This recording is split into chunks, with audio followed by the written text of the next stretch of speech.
one and all, and welcome back to another thrilling episode of Off the Dome. I'm your humble interviewer, Jordan Brown, and with me for the very first time is our stellar CEO. Say hi, stellar CEO.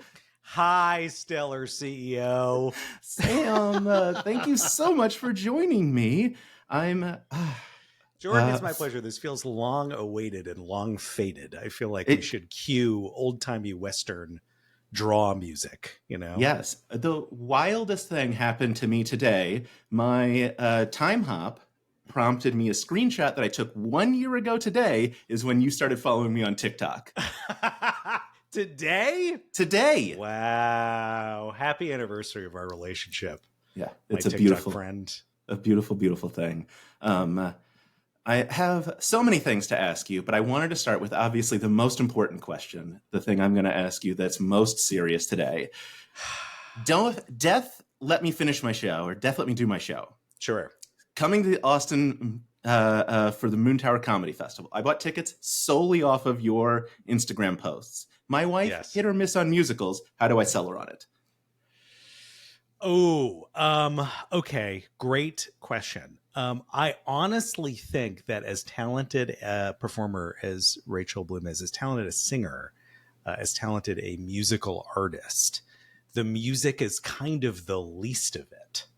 Like, that show is profound and moving and funny and meta and innovative before it's musical. That would be my pitch. All right. Great.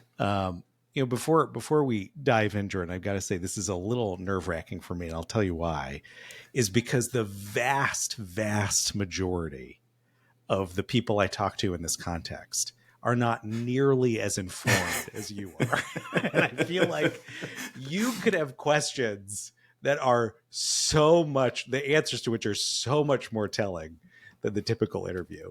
So this feels like a real trust fall, a real staring into the abyss. Hey, I'm just here to collect as many scoops as I can so that I can brag about them. And I, unfortunately, am not very good about keeping things secret. So this could be bad for both of us. No, you're the CEO. You're allowed to do whatever you want. Yeah, that's what they keep telling me I can't do. Is whatever I want. I promise this is not sponsored by cucumber water, but can't resist.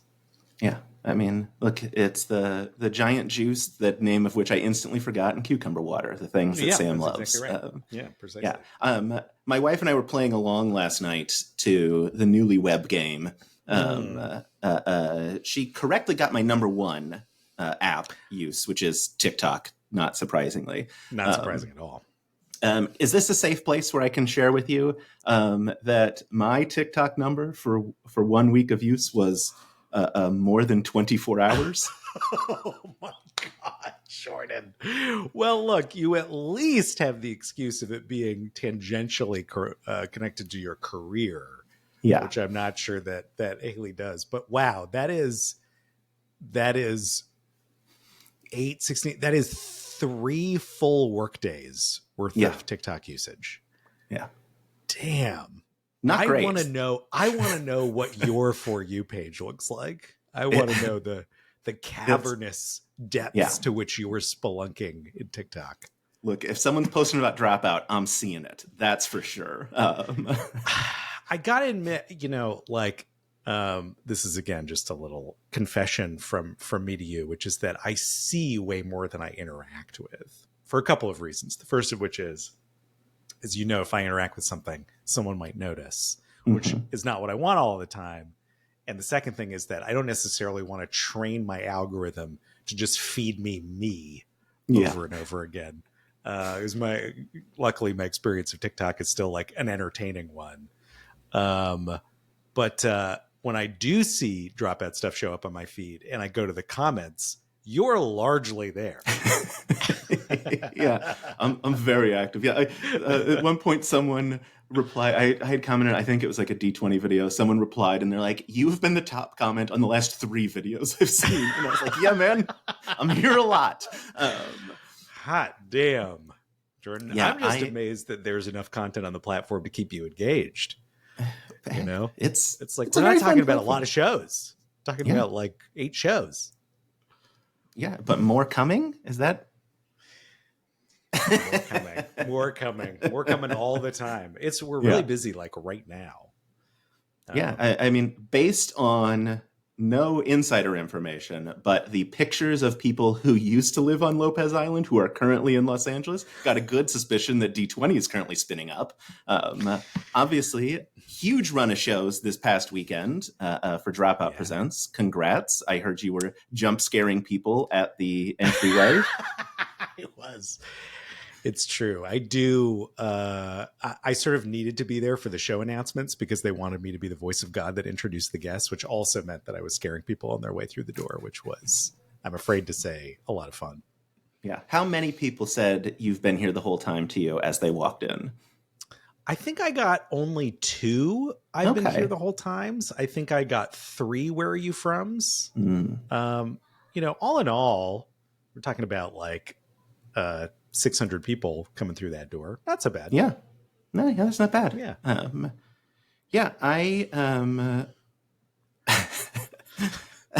So in your recent NPR interview, you said there were like 5, maybe 6 boxes that you check for like if a show is like a good. I can't believe we're starting here. This is as deep as we went in that NPR interview. This is the starting point for my Jordan Brown interview. Terrific. Yeah. To be fair, it's about to be a bit. So is the 7th box that the name of the show has to be SEO poison? Oh, fuck. Here's the thing. We are trying to get better at this, but I'm worried that in trying to get better at this, we've distilled it down to a formula that means we're repeating ourselves over and over again, because like the shows that are coming out of the discussion about how we need to do better about this are Gastronauts, Thousandaires, Smarty Pants.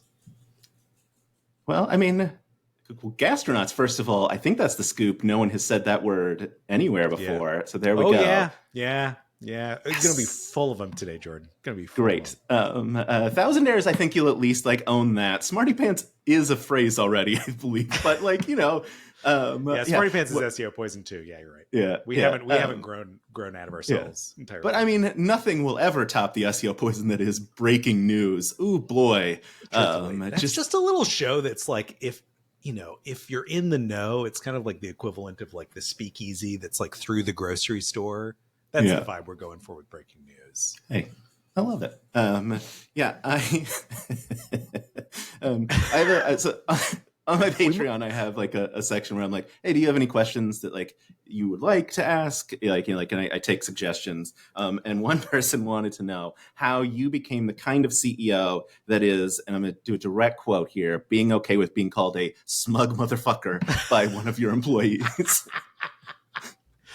Well, look, you can't take yourself too seriously. I think 90% of the roasts that I've gotten on Dropout, including the roasts that are coming next week or in 2 weeks as a part of Sam Says 3, are fully accurate. I think Vic says in Sam Says 3, as a response to the prompt, roast me, Sam says roast me, they say, you have the vibe that your kids call you by your first name, which is just such an incredibly accurate roast. Man.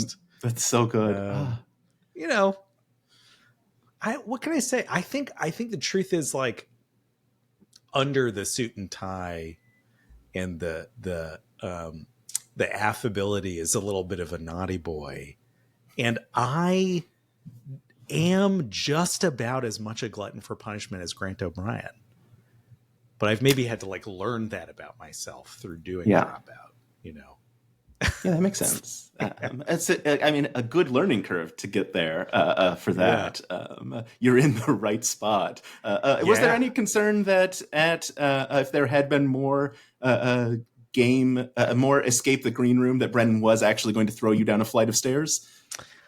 I think it's apparent watching Escape the Green Room that like, but the piece that you might not know unless you're a little bit astute or a little just like hip to our performers is just how hot that room was getting as we went. It was kind of like there's some Ghostbusters movie, like the first one or the second one, where they're running a social experiment where they're like increasing the temperature of a room as a couple argues, and there was that where I think like the panic of our players was getting realer and realer as the piece wore on. And by the time they found out I was in the room with them, it was almost like putting the jailer inside the jail, you know, with with the inmates who were like ready to have my head. Dangerous proposition. But made for such good TV. Truly, I think my favorite episode. Really special. I agree. Really special. We did actively think about doing another escape room this year and finally decided it was a little too soon to try to build on the success of the first one, but I would leave open the possibility that I would trap more people in more rooms at some point in the future. Yeah. There was just like an alchemy about it. It just worked really, really well. That's beautiful. Look, screaming at a camera person, you will be remembered, is just never not going to be entertaining. That camera person came up to me at, I think it was at our holiday party, and was like, just had no idea they were going to be an on camera presence, and was really tickled by it. But listen, that's we're a fourth wall breaking kind of institution. Yeah. You mentioned Vic. They are the greatest improv comic in the world. That's not really a question. Very important people is I am full of flabbergasted at how incredible that show is. I know. Just like top to bottom. It's a really special show. Vic is a really special host. I think, like, look, in my position, all you're trying to do, all you can do is optimize for success. And it doesn't happen all the time. So, like, you can do what you imagine or make what you imagine are 10 of the correct decisions and still be surprised that something works out as well as it does. And I think that's the case with VIP, where we've been talking about rebooting Hello, My Name Is since like the very beginning of Dropout. Like, I have notes to myself that I made all the way back in 2018 about rebooting that show. And I think when we first started talking about it, we were afraid that it would be overly simple. Like this notion of you put an improviser in Charlie Rose style interview, and you know, maybe there's the little bit of like the green screen component, but is that enough to really hook people? And our 15 to 20 minute episode is going to be anything anyone really celebrates. And I think we've been blown away by the reception. I mean, Vic, absolutely perfect choice for that role. Like, so much more than your run of the mill, this is a comedy term, not a gendered term, straight man. Yeah. Like, I made a video about it today. Did you actually? Yes. Yeah. That Vic plays that part so brilliantly, but is more than that, because they're getting in those, like, it's not just like straight man. It's also the, like, we don't throw things at PAs anymore. Like that level of just like beautiful subtlety of a joke that like just perfection. Amazing, right? That, yeah. The sort of like layer of character building that's going on under the surface, where it's like we're really watching a character showcase of the other person in Very Important People. If you watch all the episodes, you're getting a Vic character showcase beneath the surface, like stacks up to become one.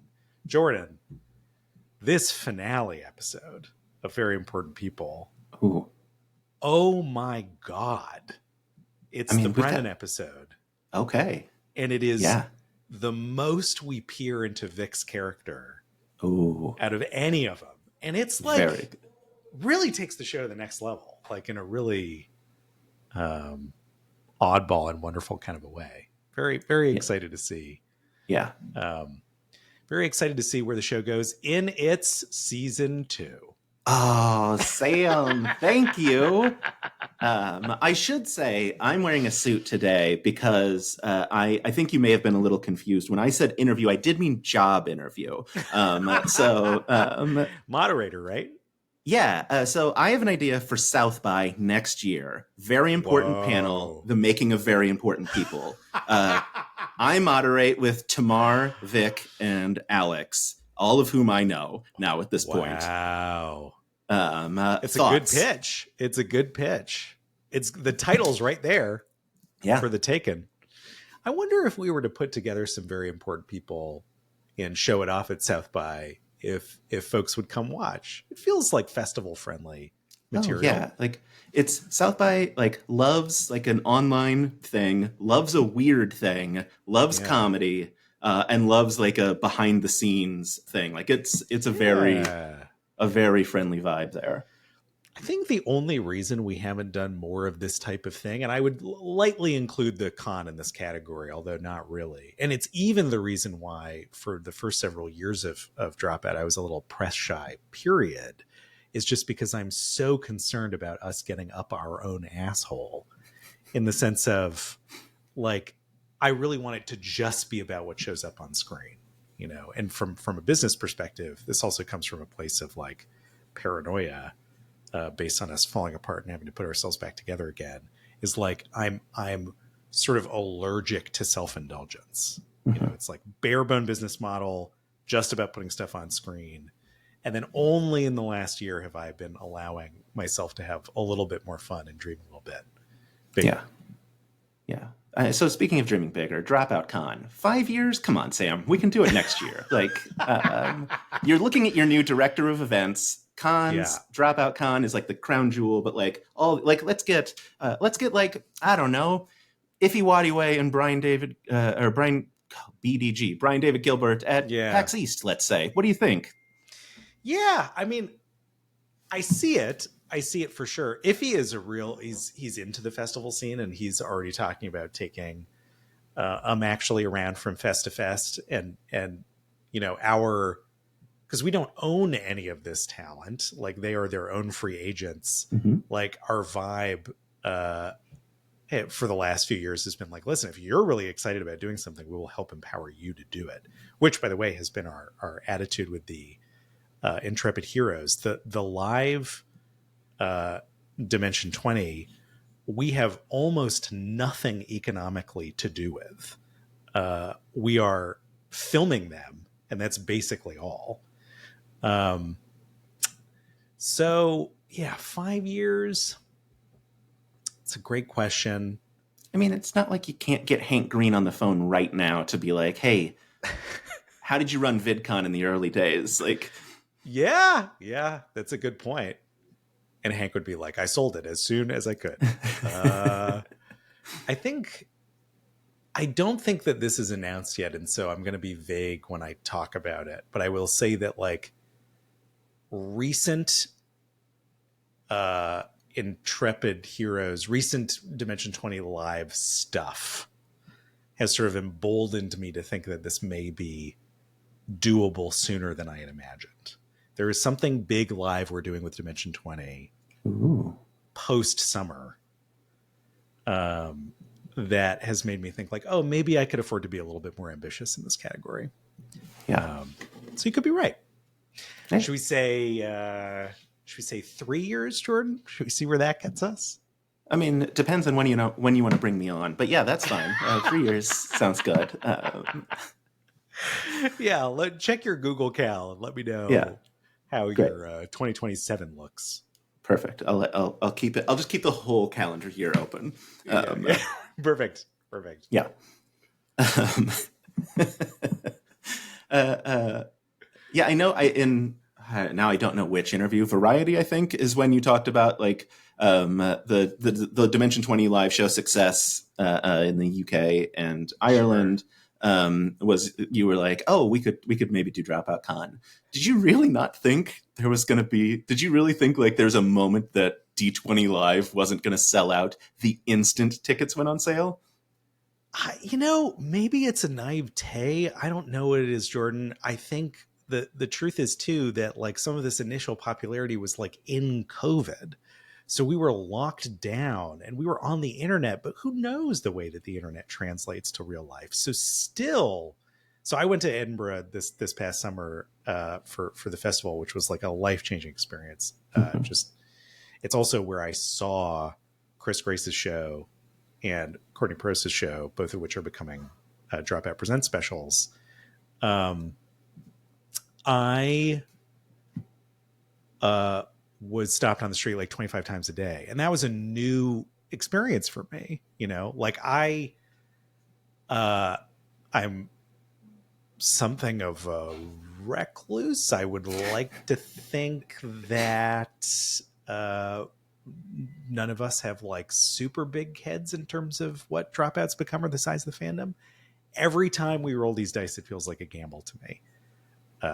Yeah, like 12,000 seats and it's like 72 hours or something like that. I mean, yeah, nauseating.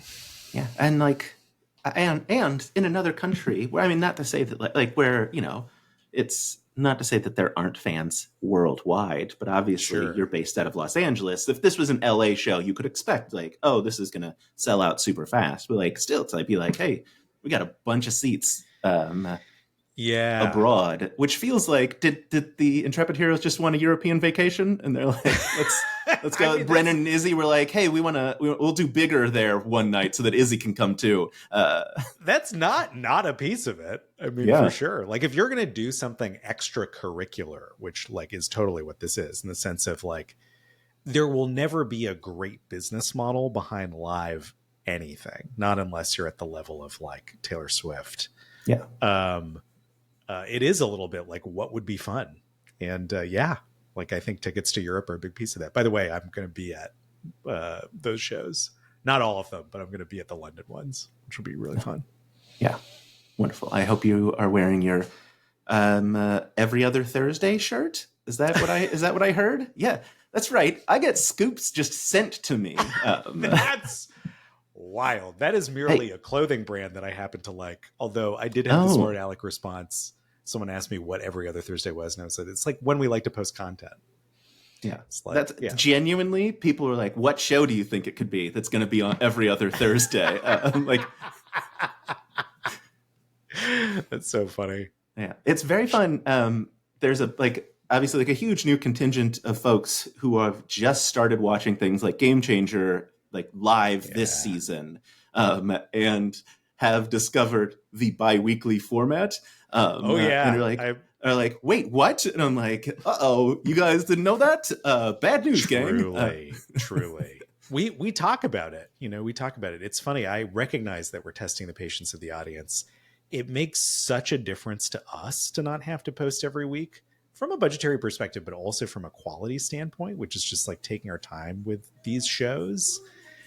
It's almost at this point, it's a little bit of if it ain't broke, don't fix it, which is like it for all the complaining there is about it. And there is, it is still working. Like, you know, the company's growing. Yeah. It means, by the way, that a season of Game Changer, which like this season's only 9 episodes long, and it is actually, I promise, there are no bonus episodes at the end of this season. That the difference between that lasting 9 weeks on Dropout and 18 weeks on Dropout makes a huge difference for us in terms of churn, as far as the business model is concerned.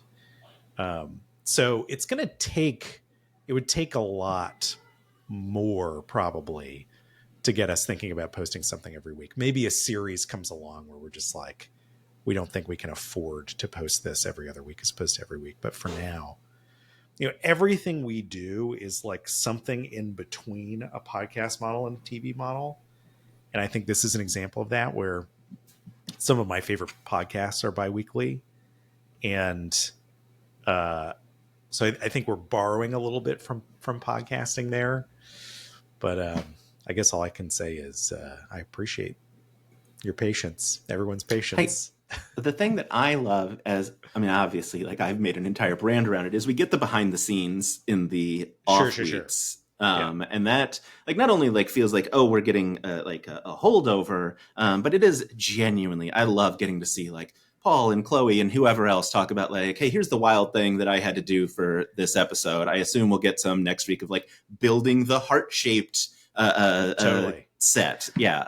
Well, it's interesting this year because we decided that in lieu of doing a big cut for time episode at the end of the season, we were going to make these BTS episodes a little bit longer and fuller. There was a whole, like the original cut of Newlywed Game was like 45 minutes long. And there are whole games that we lifted straight out of the show and did point fudging in order to do. And those are going in the BTS video. So if you watch the BTS video now, you're actually getting like 7 minutes more episode. Yeah. Amazing. Now, but speaking of cut for time, how long is the Sam Says 3 cut? And when will you release the 13-hour version? Oh my God.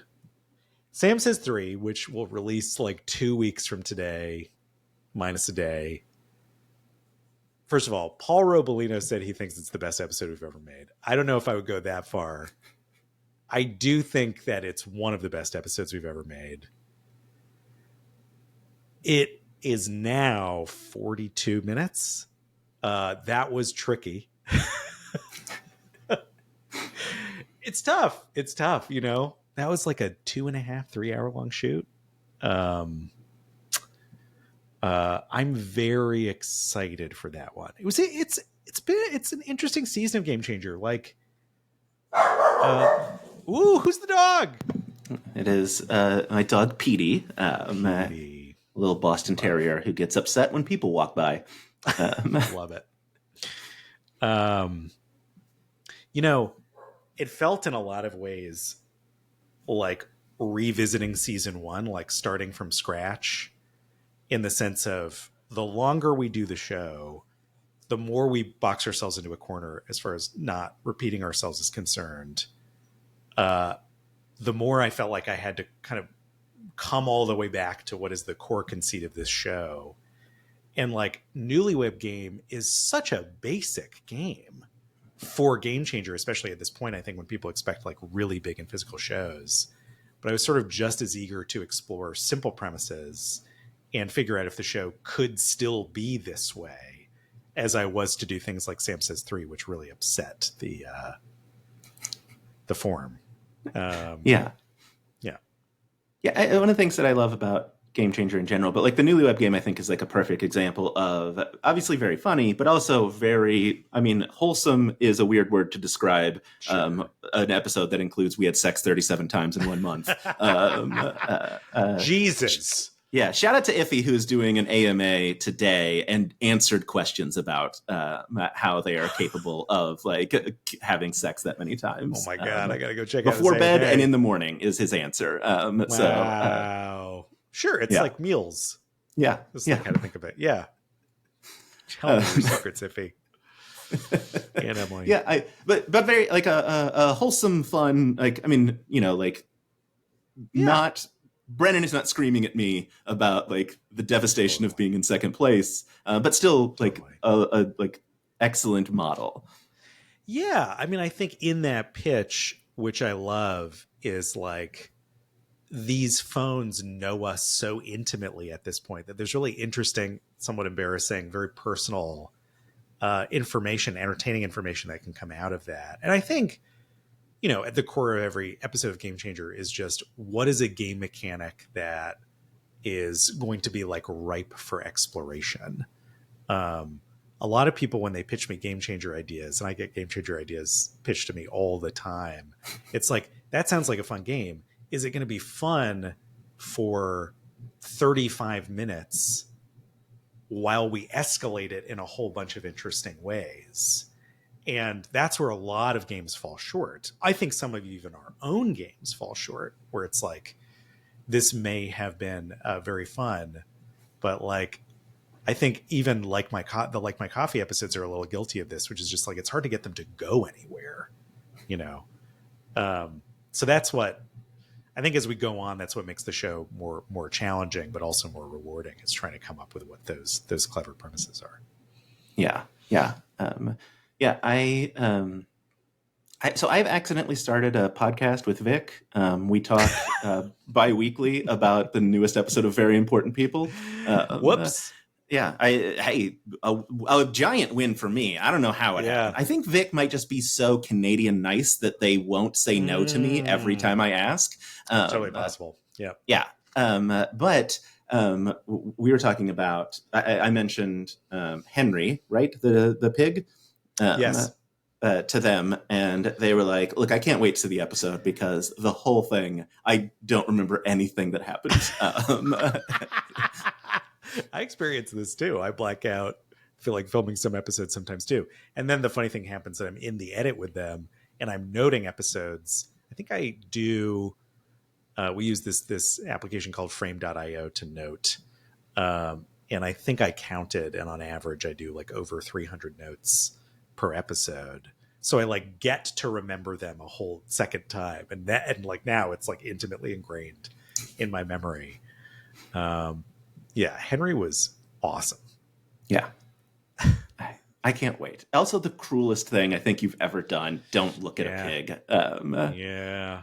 That was pretty. In a tiny hat. Is that the it's a pig in a little hat. It's a pig in a little cowboy hat, kind of in honor of Buxter $ Boyd, my Dimension 20 character. I don't know why you thought you needed to clarify who Buxter $ Boyd was to me. You never know, Jordan. Like I said, humble creature. I don't make assumptions about people's fandom. You never know. Buxter is truly one of my favorite characters. I love a rogue who has terrible dexterity. Just like, what a fantastic choice. Like, I love that kind of like, lean into like like an Emily. It's an Emily Axford level decision, and that is the highest compliment I can pay someone. Of like, hey, honored. I should do something. I shouldn't make this choice, but for my character, I'm gonna. Yes, absolutely. Well, I think therein lies Brennan's unique approach to D&D, which is like characters' flaws yield better stories than their mere victories. He had something he said to me once, which was a nat 1 is more interesting than a nat 20, which I thought was really that almost encapsulates his approach to D&D right there.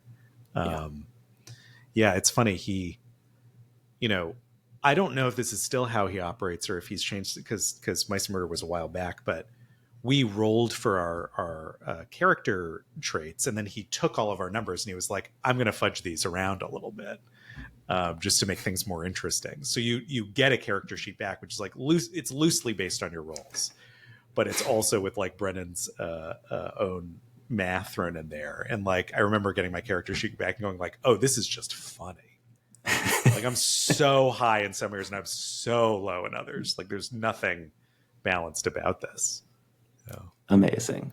It's such a good season. The thing that I love about that season is, it was that perfect. You couldn't have had a better use of like the Zoom technology, because you were giving the text message secrets. That Brennan, like such a brilliant use of the format and like the constrictions at the time, but like including that stuff, it was perfection. I agree. We didn't know we were going to do that. Sometimes people ask me like why, like what our trick to producing is, or like how, like what our, just how we're coming at this as producers in order to try to achieve a quality product. And I think a huge portion of it is remaining present in the producing process for what the thing itself seems to want to be. I think that if you're an insecure creative setting out to create something for the first time, there is this way in which it's like, oh, this needs to be as true as possible to my original vision. And I think instead what we're pretty good at is, oh, we've arrived here, we filmed this thing, interesting, now what?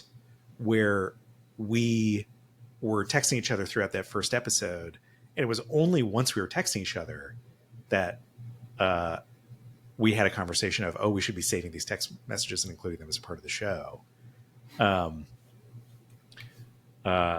funny, I was just talking to a friend about this, but I think that's the case with very important people too, where we could have never guessed where that, like the production design, the sort of like 80s talk show feel, so much of that show was conceived of like literally while we were creating it. You know what I mean? Yeah. Uh, I mean, look, if it ain't broke, right? Like keep powering Yeah. through that. Yeah. Exactly Um, right. so I have a story about your dad that I would love to Mm. tell you. So one of my closest friends in the world was actually the best woman at my wedding. Yeah. Was George Stephanopoulos' assistant in the Clinton White House. So funny. Small world. Yeah. And so I was out to dinner with her one night and I was telling her about Dropout and that it was right after you had sent me the Keep Boston Weird shirt that I gave to my friend Owen Edgerton. Thank you Yeah. again. Incredible. But I was telling her about that. She was like, because I was like, I don't think you'll know him, but I do think you're going to know his dad. And she was like, oh, yeah. And I was like, yeah, Rob knew all the assistants' names, like asked us Mm. questions, talked to us like we were people, like that, like obviously your dad very famous on the internet with the youths these days, but like has been Certainly. a man of the people for well before they were born. Yeah. And God. I feel like influences a lot of what you are. Mm. I think that like look, we're all sort of like it or not products of our parents. I think that my dad like modeled a lot of stuff for me, which is sort of unusual. Like he himself had a lot of opportunity. Obviously, he's had a blessed career. Um, I think there's a way in which like having that stuff modeled for you really matters and kind of prepares you for it. And he was constantly interfacing with the public. I mean, he was interfacing with the public in interviews. He was interfacing with the public as a leadership figure.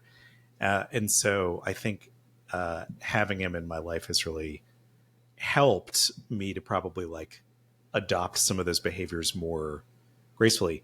My mom too, like she also a leadership figure, also sort of in the public eye for much of her career.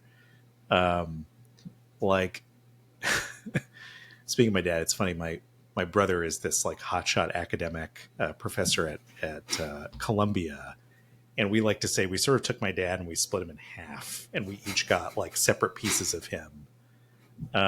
Which is like my brother took like the academic piece, and I took the ham, and we've each kind of like run with it in separate directions.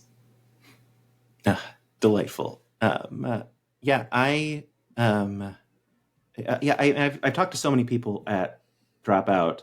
Kevin Stiller, I got to talk to him, and this sort of in the same vein of like we talked about the profit sharing from last year, Yeah, and how he believes, and I think he's probably right, first time it's ever been done at this scale of like literally everyone who did any work with Dropout, sure. because he was like, I hired someone for 6 hours on one day, and they got the email of like, hey, we're doing profit sharing. How important are those ethics, whatever you want to call them, to Dropout's Yeah, core philosophy? I find myself a little stuck whenever I talk about this because where I find myself tempted to go is to this place where I'm trying to like sort of convince other people to do this too. And so I find myself wanting to talk about like how it's in our commercial best interest. And then someone recently gave me the feedback. They're like, Sam, don't do that.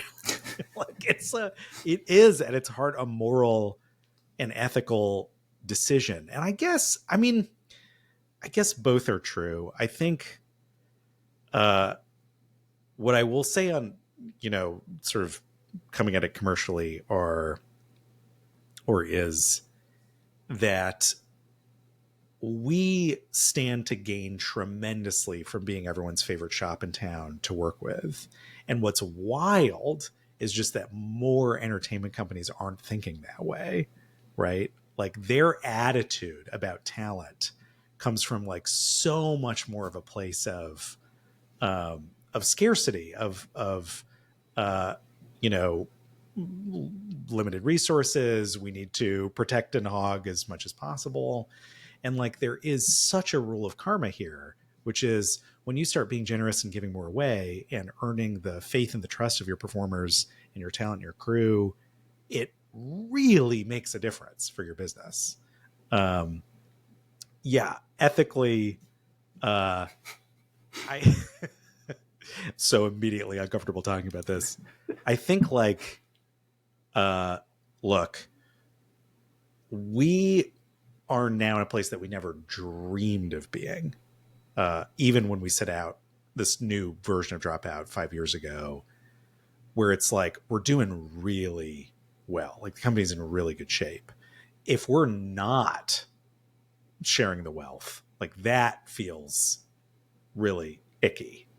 It's like, it's a little bit our clever decision making that has got us here. But if we're talking about like what the real star of the platform is, it's the content. And there's lots of people involved in making that stuff.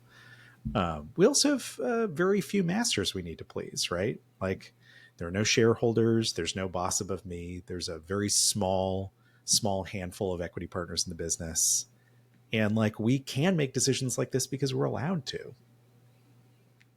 And, you know, I mean, look, thank goodness Brennan isn't like a raging capitalist, or, you know, he would be at some evil corporation running the like $1 million D&D show that they could profit off of him. Totally, but, you know, like profit sharing, residuals, that's going to keep, you know, the wild talent that you have cultivated coming back time and time again but in front of the camera and behind the camera.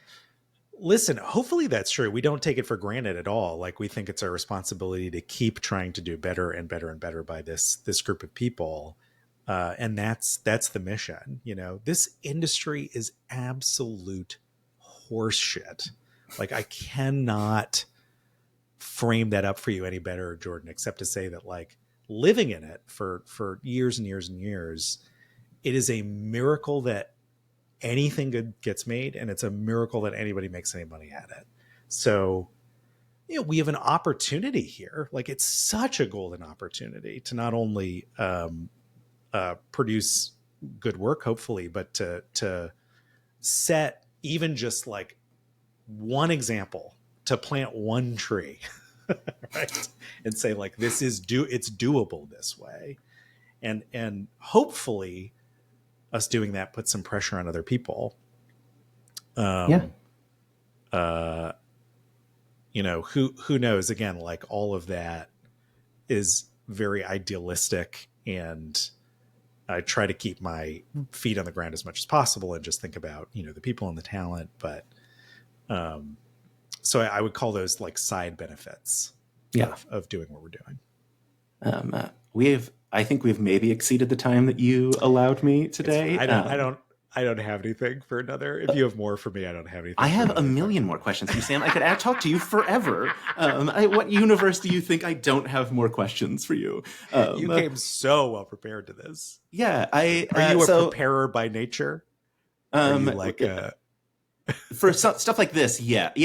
I don't like to like if we're on vacation, like I'm not there. Like, we've booked, if my wife and I go on vacation, we have reservations for lunch and dinner every single day we're there. Incredible. Like, it is not like I'm not going to just like wander around and try to figure it out. Like, I've done my homework. There's usually one of those in every relationship. Yeah. My wife will be like, what do you want to do? Like, we went to New Orleans this last year for a NADPOD live show. And she was like, what do you want to do while we're there? And I was like, I mean, restaurants. And she was like, what else? And I was like, no, I only care about eating when we travel. That's the only thing that means anything to me. That's awesome. Yeah. I don't want to waste your time. I was just going to say, same way we went to New York this past winter, but we went to a different restaurant every night. We saw a different piece of theater every night. It was like my heaven. Gutenberg was so good. So good. So purely silly. Yeah. Oh man. Yeah. Madly in love with it. I was in New York. God, I don't remember, last fall, October. Oh, it was for the NADPOD 5-year anniversary show. Oh, there you go. I travel for them a lot. Wow. And I went to Gutenberg matinee and Hadestown at night on one Sunday. And it was I still haven't done Hadestown. It's so good. A very different two shows, I'll tell you that. I bet. Didn't cry during Gutenberg. Go woke, go broke. What do you think about go woke, great jokes? Because that's where I feel like you've actually landed. There you go. A new tagline. Yeah. I I It's just really interesting. Like the whole, I mean, this is another one that like, I just don't think about it a lot, right? The whole like wokeness thing. I don't think about it yeah. a lot because it's just sort of like, I feel like I'm a fish in that water, and all it is trying to create like a safe space for the people that you work with to feel like comfortable and empowered.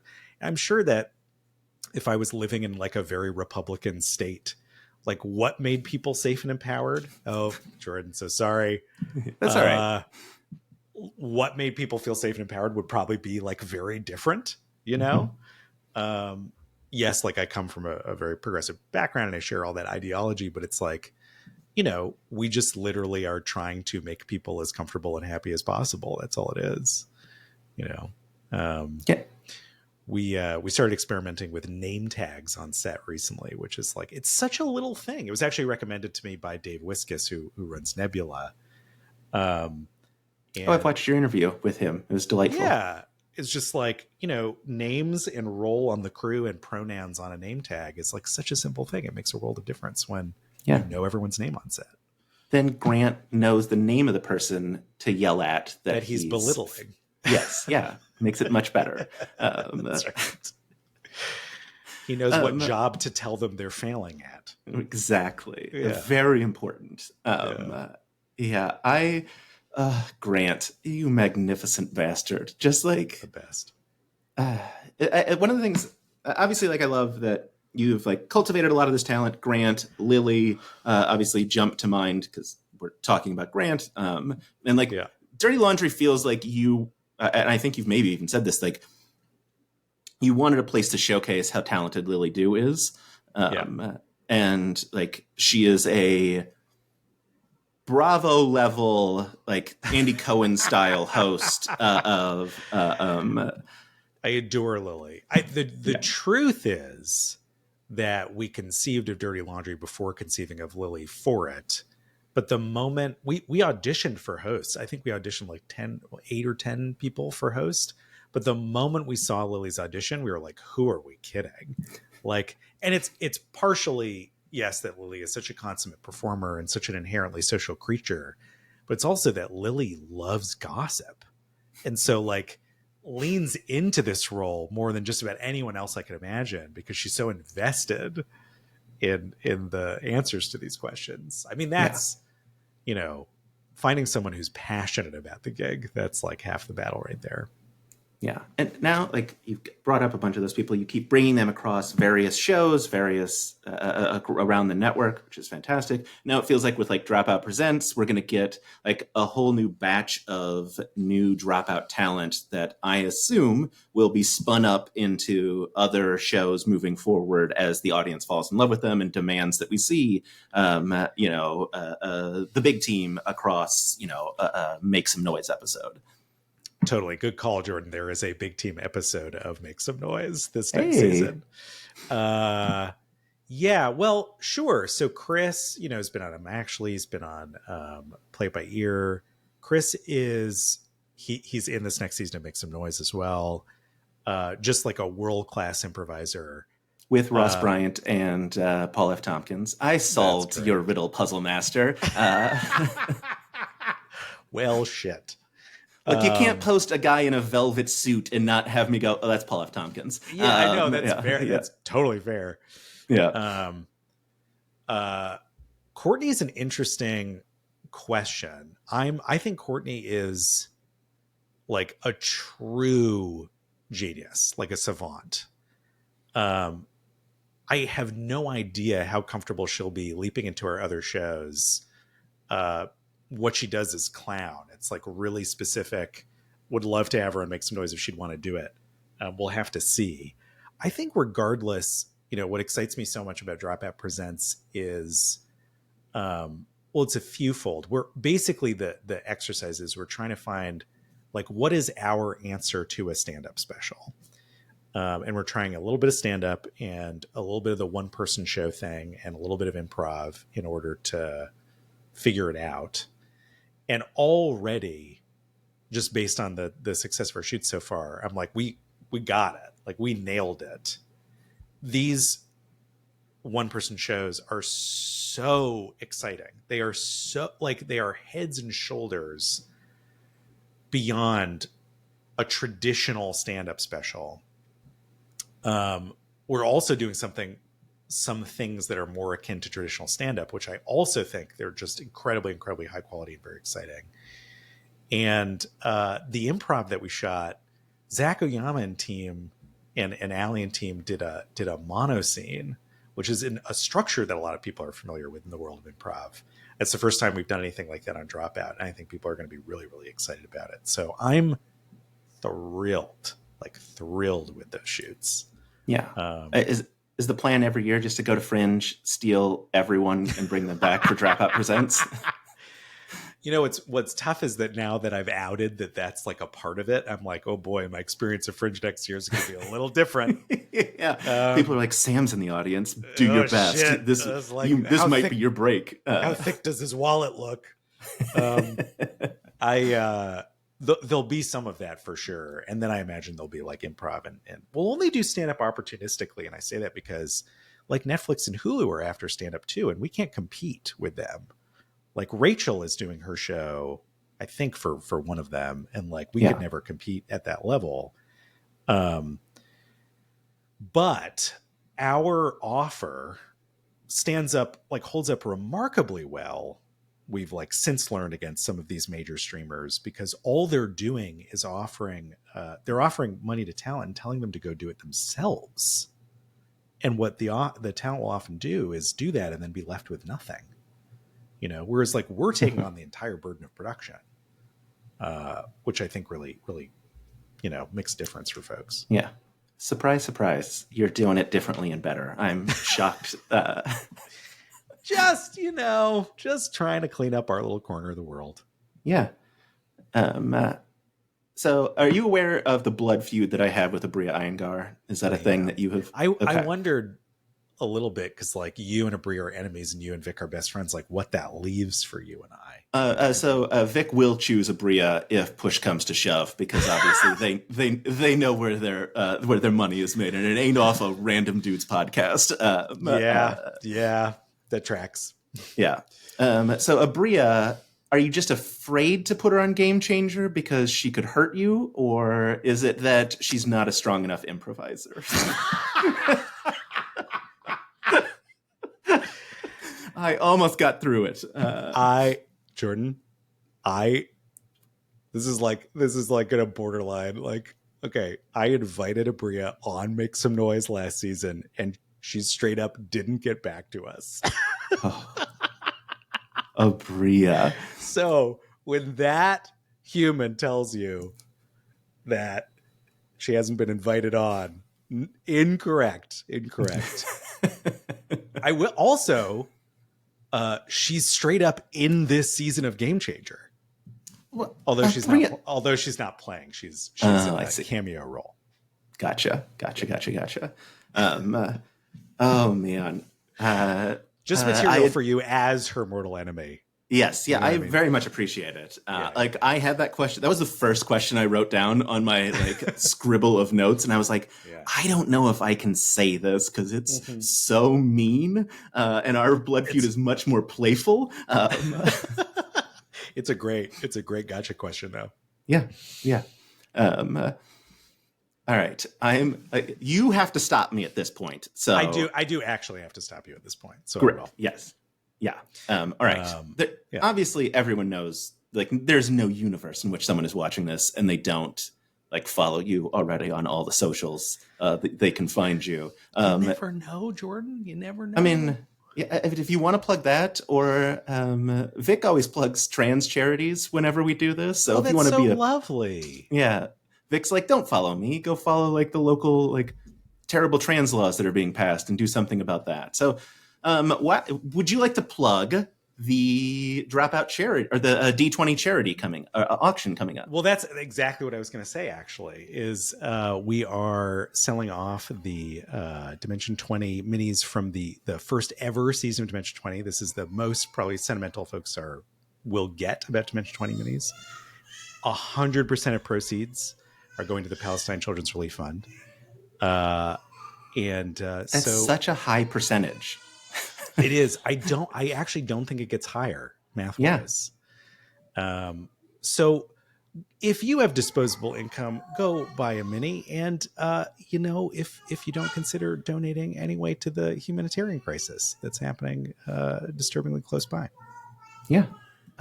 Sam, thank you so much. This could not have been more delightful. Thank I'm you, so Jordan. excited for the next time we get to do this a year from now. Listen, You're it's very like, busy. yeah, unfortunately, bit off a lot running this company. But I so appreciate your fandom and the extent to which you've leaned in and made talking about Dropout a part of your online identity. It's really cool and it's really flattering, truthfully.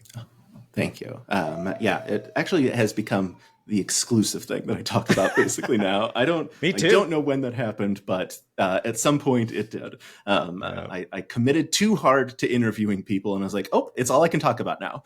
Hey, listen, we're getting bigger all the time. So, rising tide lifts all boats, hopefully, yours included. Yeah. Hey, look, I'm gonna be emailing you so soon about very important panel. I just need your buy-in. That's it. Hell yeah.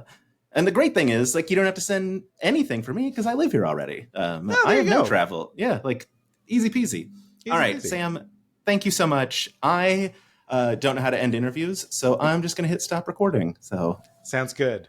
And stop. stop.